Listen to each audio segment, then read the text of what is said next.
লা ইলাহা আল্লাহ লা ইলাহা ইল্লাল্লাহ সুবহানাল্লাহ আলহামদুলিল্লাহ লা ইলাহা আল্লাহ লা ইলাহা আল্লাহ লা ইলাহা আল্লাহ।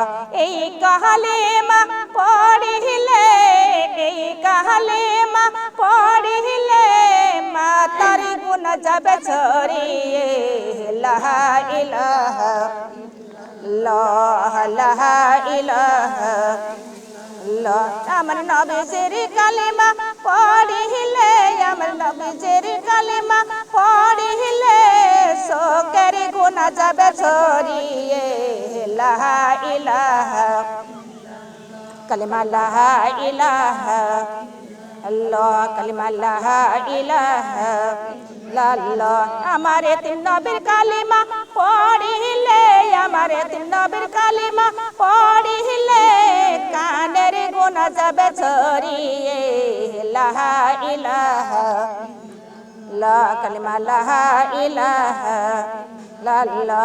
আমার দয়ার নবীর কালেমা পড়িলে আমার দয়ার নবীর কালেমা পড়িলে জিহ্বার গুনাহ যাবে ঝরিয়ে লা ইলাহা কালেমা লা ইলাহা আল্লাহ। আমার মায়ের নবীর কালেমা পড়িলে আমার মায়ের নবীর কালেমা পড়িলে হাতের গুনাহ যাবে ঝরিয়ে লা ইলাহা কালেমা লা ইলাহা আল্লাহ লা ইলাহা। আমার রাসূলের কালেমা পড়িলে আমার রাসূলের কালেমা পড়িলে পায়ের গুনাহ যাবে ঝরিয়ে লা ইলাহা কালেমা লা ইলাহা লা। আমার নবীজির কালেমা পড়িলে আমার হাবিবের কালেমা পড়িলে জীবনের গুনাহ যাবে ঝরিয়ে লা ইলাহা লা কালেমা লা ইলাহা কালেমা লা ইলাহা ইল্লাল্লাহু মুহাম্মাদুর রাসূলুল্লাহ সাল্লাল্লাহু আলাইহি ওয়াসাল্লাম। আলহামদুলিল্লাহ আলহামদুলিল্লাহ। উপস্থিত দিনদার মুসলমান প্রিয় মা বোনেরা সবারই প্রতি আন্তরিক সালাম। আসসালামু আলাইকুম ওয়া রাহমাতুল্লাহি ওয়া বারাকাতুহু। সবাই ভালো আছেন?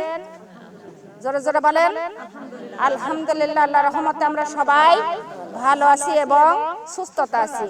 আমরা মহান আল্লাহর দরবারে লক্ষ লক্ষ কোটি শুকরিয়া জানাই। তিনি আমাদের সারা জাহানের মধ্যে যত জীব সৃষ্টি করেছেন সমস্ত জীবের শ্রেষ্ঠ সেরা করে আমাদের এই জমিনের মধ্যে পাঠিয়েছেন। সবাই আমরা বলি আলহামদুলিল্লাহ।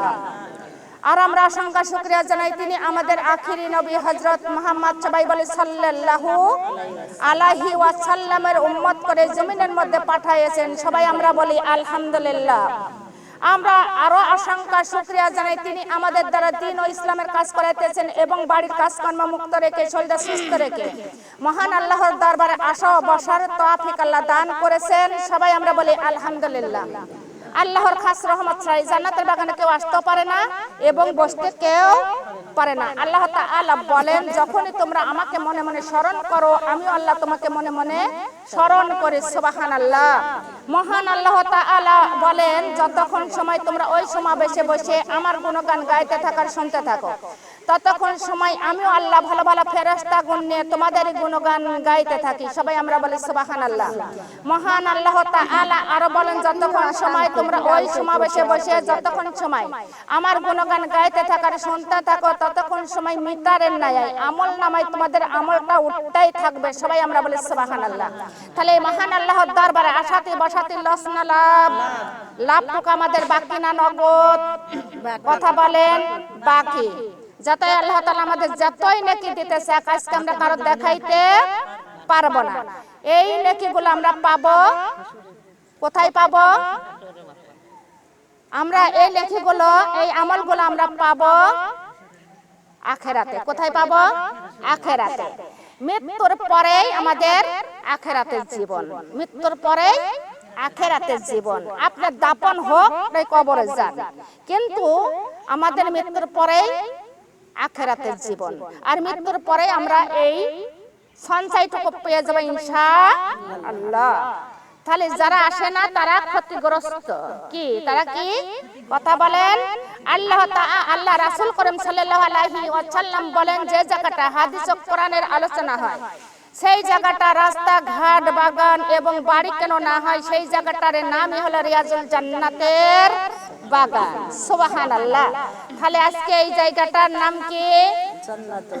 রিয়াজুল জান্নাতের বাগান। আর এই জান্নাতের বাগানে সবারই আসার সৌভাগ্য হয় না, সবারই বসার সৌভাগ্য হয় না। আল্লাহ তাআলা যার উপরে রহমত নাজিল করবে তারই আশা ও বসার সৌভাগ্য হবে। যার উপরে আল্লাহর খাস রহমত নাজিল হয় না তার আশা ও বসার সৌভাগ্য তার হয় না। তাহলে দেখেন, এটা এই সঞ্চয়টুকু আমরা পাবো আখেরাতে। আর আখেরাতের বাজার হলেন এই দুনিয়া। আখেরাতের বাজার এই দুনিয়া। এই দুনিয়া থেকে আখেরাতের বাজারও সদাই করতে হবে। আখেরাতের বাজারও সদাই করার জন্য আমাদের এই দুনিয়ার মধ্যে বসে থাকা যাবে না, বসে থাকা যাবে না। ঘুম পাড়া, আলসতা করা, বেহুদা সময় নষ্ট করা যাবে যাবে না। কেন যাবে না? আমরা হলাম 5টা কেসের আসামি। কয়টা কেসের? 5টা কেস। আমাদের সামনে না পিছনে? কথা বলেন। আমাদের সামনে প্রথম কেসের নামই হলেন মওত। মওত আমাদের সামনে না পিছনে? করলো নাফসি যায়িকাতুল মাউত। আল্লাহ বলেন, যার জীবন দিয়েছি তার মওতের স্বাদ গ্রহণ করাই লাগবে। মওত কার জন্য মাপ নেই আছে। দ্বিতীয় নাম্বার কেসে আমাদের অন্ধকার গহীন কবর। মওতের পরে চলে যেতে হবে কবরে। কোথায় চলে যেতে হবে? কবরটার সামনে না পিছনে? কথা বলেন। সামনে। কবরে যাওয়ার সঙ্গে সঙ্গে মুনকার নাকির আসবে কিনা? মুনকার নাকির আসিয়া বলবে, মার রব্বুকা ওয়া মা দিনুকা মান নাবিয়ুকা। কয়টি প্রশ্ন?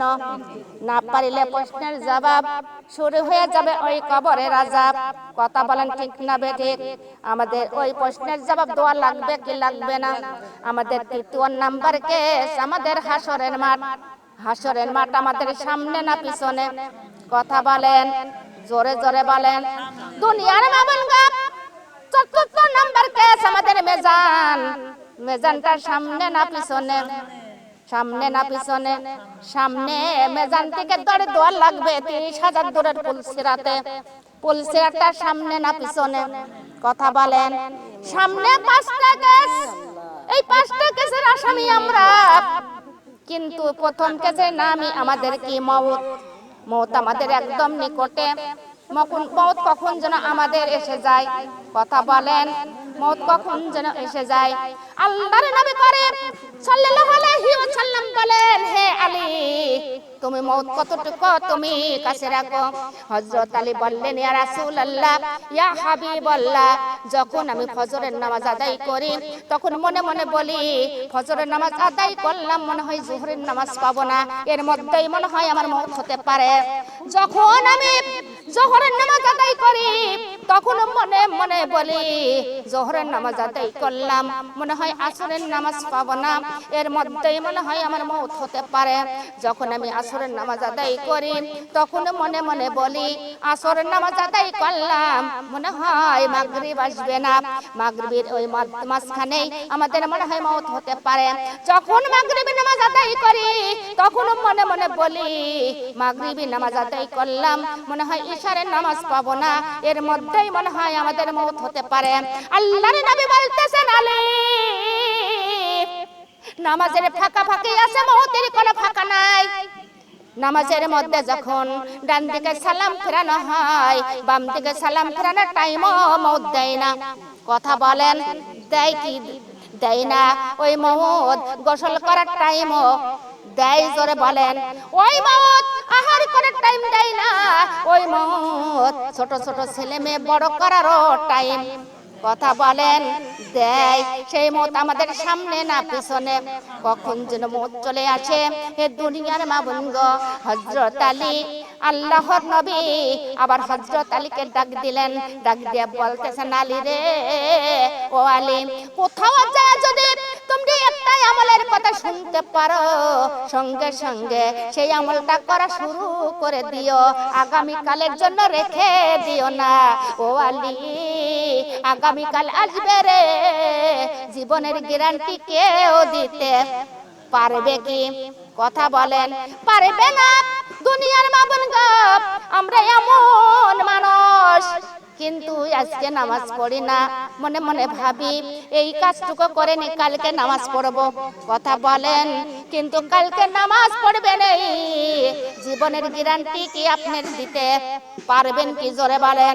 এমন আমরা এমন মানুষ, আমরা আজকে কোরআনটা পড়ি না, মনে মনে বলি কালকে পড়বো, আসি কিনা? জোরে বলেন। কালকে আপনি কাল বাঁচবেন, এইটা কি আপনার জীবনের গ্যারান্টি কেউ দিতে পারবে কি? পারবে না। তাই আল্লাহর নবী বলেন, আলী রে, কিন্তু আগামী কাল আসবে, কিন্তু তোমাদের জীবনের গ্যারান্টি কেউ দিতে পারবে কি? তাই যখন আমাদের আমলের কথা যখন একটাই আমরা শুনবো, সঙ্গে সঙ্গে সেই আমলটা করা শুরু করে দিব। জোরে জোরে বলি সুবহানাল্লাহ। একটা যুবক দৌড়ে এসে বলতেছেন, আল্লাহর নবী, এই দুনিয়ার মধ্যে চালাক আর বুদ্ধিমান লোককে আল্লাহর নবী বললেন, এ যুবক, এই দুনিয়ার মধ্যে চালাক আর বুদ্ধিমান যারা সর্বদা মৃত্যুর চিন্তা করে, সর্বদা মানে কি? রাতে দিনে যারা মৃত্যুর চিন্তা করে, আর মৃত্যুর চিন্তা করে যারা ওই কবরের পুঁজি গুছায়, তারা হলে এই দুনিয়ার অধিক চালাক ও বুদ্ধিমান। জোরে বলে সুবহানাল্লাহ। কথা বলেন ঠিক না বেঠিক? যারা এই দুনিয়ার মধ্যে সর্বদা মৃত্যুর চিন্তা করে, আর মৃত্যুর চিন্তা করে যারা কবরের পুঁজি গুছাইতে থাকে, তারাই হলে এই দুনিয়ার অধিক চালাক ও বুদ্ধিমান। কথা বলেন। হে দুনিয়ার বাবুনগা, দুনিয়ার চালাক হয় না। দুনিয়ার চালাকে কোনদিন কবরে শান্তি পাওয়া যাবে কি? জোরে বলেন। যাবে না। কবরে খালি হাতে যাওয়া যাবে কি? আল্লাহ বলেন, ওয়া ইউকিমুনা সালাত, সালাত কায়েম করো। সালাত মানে কি? কথা বলেন। সালাত মানে নামাজ, নামাজ কায়েম করো। কায়েম মানে কি? নিজে নামাজ পড়ো এবং তোমার পরিবার পরিজনকেও নামাজ পড়ার তাগিদ দাও না, আবার তোমার প্রতিবেশীকেও নামাজের তাগিদ দাও। তোমরা আবার আত্মস্বজন সবাইকে নামাজের দাওয়াত দাও। জোরে বলে সুবহানাল্লাহ। কথা ডাকার কথা বলেন। আল্লাহর হুকুম, আল্লাহর কথা একটা, আর যদি তুমি জানো আরেকজনকে জানাইয়া দাও। কার কথা? আল্লাহর কথা, আল্লাহর হুকুম। হে দুনিয়ার বাবুনগা, আল্লাহর হুকুম আমাদের মানার দরকার আছে কি না? কথা বলেন। দুনিয়ার মাবুন গো, নামাজ ছাড়া কবরে শান্তি পাওয়া যাবে কি? আল্লাহর নবী বলেন, আসসালাতু মিফতাহুল জান্নাত। আল্লাহর নবী বলেন, নামাজ হলো জান্নাতের চাবি, বেহেশতের চাবি। নামাজ ছাড়া কেউ জান্নাতে যেতে, নামাজ ব্যতীত কেউ বেহেশতে যেতে পারবে কি? ক্ষমতাটা কারোর আছে, কারণ নাই। কিন্তু অন্য অন্য নেকিতে আপনি জান্নাতের মালিক হতে পারবেন, কিন্তু জান্নাতে যাওয়ার ক্ষমতা আছে আছে? জোরে বলেন। নাই। কিন্তু জান্নাতের মালিক হয়ে কোনো লাভ হবে কি? কথা বলেন না কে? হবে, কিন্তু মালিক হয়ে কোনো লাভ নাই। জান্নাতে প্রবেশ করার দরকার। কথা বলেন।